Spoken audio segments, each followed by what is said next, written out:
Saat awal baru mulai trading, aku terus mengulangi kesalahan yang sama. Soalnya aku tipe yang gak terlalu suka teori, prefer langsung praktek ke market. Akhirnya itulah yang membuat aku bakar duit banyak banget buat belajar. Puncaknya pernah rugi puluhan sampai ratusan juta dalam sekali trading. Bukan sebulan ya, sekali trading. Aku yang sekarang ini dibentuk karena realita dan sampai sekarang akan terus beradaptasi dengan realita market berikutnya. Gak ada jaminan pasti berhasil di market. Bahkan aku bisa bilang di awal pasti kalian semua gagal. Seiring skill dan pengalaman naik, level gagalmu juga pasti ikutan naik. Harapannya dengan adanya video ini, level gagal kalian itu bisa naik kelas tanpa perlu merasakan level yang paling dasar. Let's get started. 3 kesalahan trading paling fatal.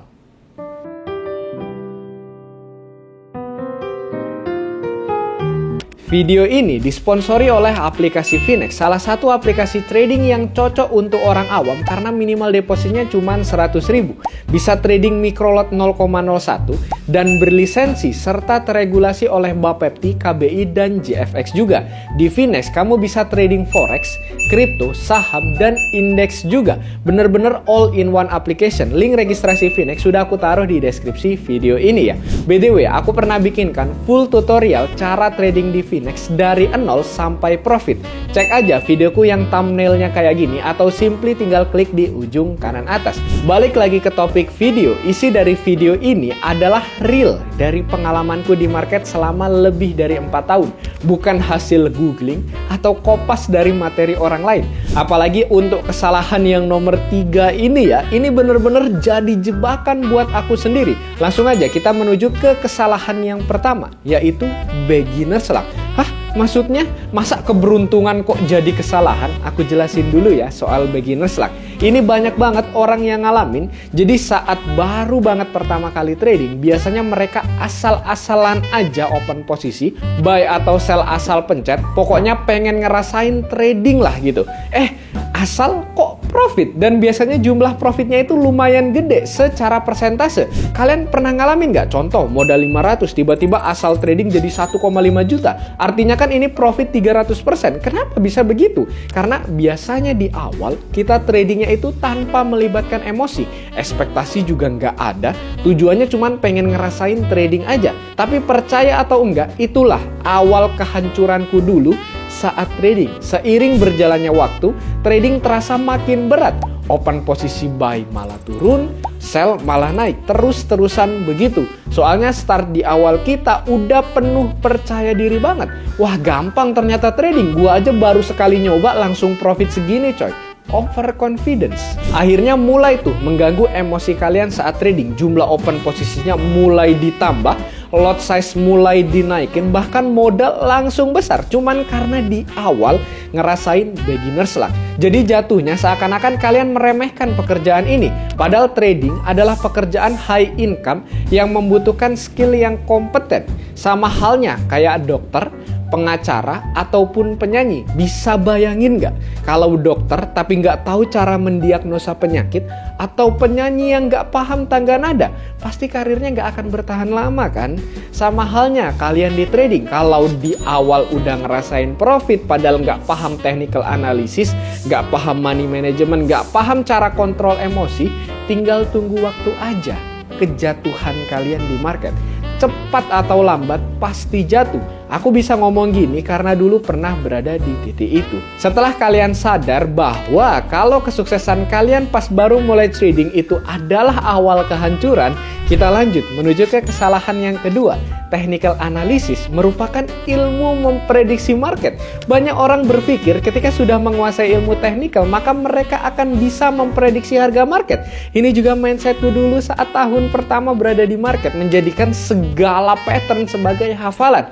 Oh, sudah terbentuk double top, berarti ini waktunya sell. Pokoknya asal double top harus sell. Kemudian gak lama setelah double top terbentuk, candlesticknya kok malah naik. Masih yakin bakalan turun ini? Pasti ini kita dapat posisi yang lebih bagus. Kita open posisi di atas untuk ke bawah, lanjut layer terus. Kan teorinya double top itu pasti turun. Begitulah gambaran ketika kalian mencoba menghafal bukan mencoba menganalisa market. Gimana contoh yang benar menganalisa market? Oke, sekarang terbentuk double top di tren naik. Trennya juga sudah break ini, aku mau coba titip sell posisi dulu lah. SL-nya aku taruh di trend line yang baru ke break ini. Oh, sekarang dia naik, SL-ku kena. Berarti tadi itu terjadi fake breakout. Sekarang aku bisa rebalance buat ikut tren naiknya dia, karena dia udah valid balik lagi ke tren naiknya dia. Berarti double top gagal dan fake breakout. SL aku taruh di support pas fake breakout dan target masih jauh ke atas karena benar-benar kita dapat di base entry trendline bawah. Tahu kan bedanya apa? Sama-sama technical, tapi orang pertama adalah memprediksi sedangkan orang kedua menganalisis dengan kondisi market. Jadi mulai sekarang mau apapun bentuk patternnya, semenarik apapun, just remember market bukanlah hafalan. Terserah dia mau bergerak kemana. Tugas kita adalah menyiapkan plan sesuai dengan kondisi market. Plan jika market bergerak sesuai dan plan jika market bergerak tidak sesuai. Makanya kadang aku heran ketika orang bisa mudah banget open posisi buy atau sell dalam satu waktu. Aku stylenya scalping jujur-jujuran aja, tapi untuk merubah view buy ke sell ataupun sebaliknya, aku harus benar-benar nunggu validasi. Ada istilah umum di market, trading itu 10% buy, 10% sell, dan 80% nunggu. John Templeton yang merupakan salah satu trader sukses sepanjang sejarah pernah share rahasia kenapa dia bisa bertahan lebih dari 50 tahun di market. Mau tahu rahasianya apa? Don't try to buy at the bottom and sell at the top. Maksudnya apa? Kita nggak akan pernah tahu di mana letak tertinggi dan terendah pada market. Jangan terlalu percaya diri kalau udah di support pasti bakal mantul naik.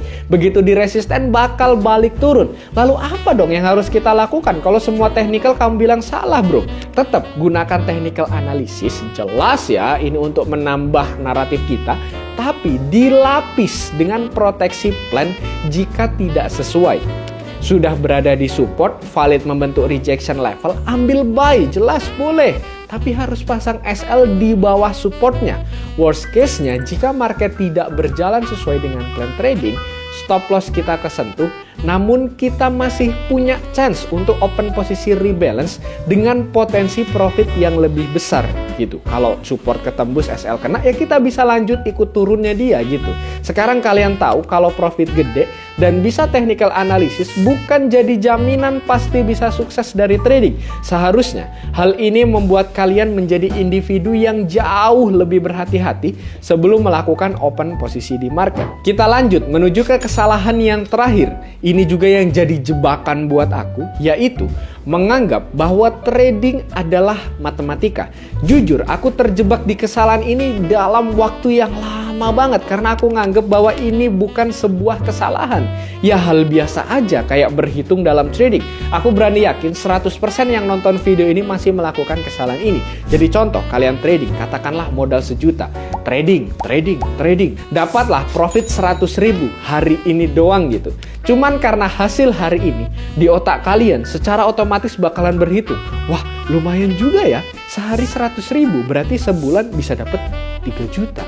Ini bahkan ada orang yang secara khusus research tentang ini. Sebutannya adalah gambler fallacy. Gampangnya ini adalah angan-angan yang sebenarnya diada-adakan. Karena kita pernah mendapatkan sesuatu hal. Ini adalah mental trap yang menyebabkan kesalahan berpikir. Bahayanya gambler fallacy ini, kita nggak sadar kalau kita sedang membuat kesalahan. Katakanlah trading modal 1 juta. Hari pertama dapat profit 100.000. Ketika hari kedua cuma dapat 50.000. Maka gambler fallacy mulai mempengaruhi. Come on, cari lagi lah, targetmu kan 100.000 sehari. Terus akan seperti itu. Jadi yang diserang adalah mental kita. Nggak dapat sesuai dengan target sama dengan gagal. Padahal in reality trading adalah game probabilitas. Ini erat kaitannya dengan perhitungan konsekutif loss dan konsekutif profit kita. Biasa kita ngaturnya itu pakai risk to reward. Jadi nggak bisa kita membuat ketetapan berdasarkan performa masa lalu di dalam trading. Terus gimana cara keluar dari mental trap ini? Jujur cukup susah, tapi aku nemu satu solusi, yaitu tahu batas stop ketika profit dan tahu batas stop ketika loss. Ketika aku trading hari ini kemudian udah terkena maksimum stop lossku 3%, maka aku akan stop. Begitu juga ketika aku trading tapi belum mencapai target, ya aku juga akan tetap stop. Jadi aku bergerak kayak robot. Robotku aktif di antara jam 7 sampai jam 9 malam, maksimal 10 malam. Ketika di atas jam tersebut, maka aku harus cut semua posisi tradingku bersih. Inilah yang aku lakukan selama 2 tahun terakhir. Nggak bisa dibilang berhasil-berhasil banget sih, tapi at least selama ini bisa konsisten ngasilin di atas 10% per bulan in total setelah dihitung dengan consecutive profit plus consecutive loss-nya.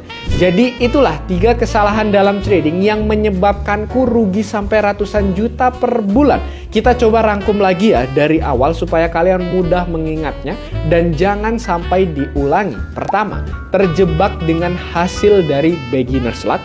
Kedua, menganggap ilmu technical analysis adalah ilmu memprediksi market. Dan terakhir, terjebak gambler fallacy yang membuat kita berhitung secara matematika dalam trading.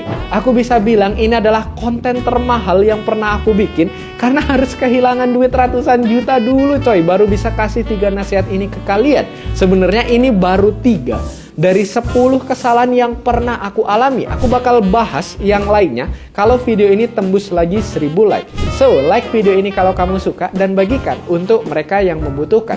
Thank you for watching and see you in the next video. Dadah!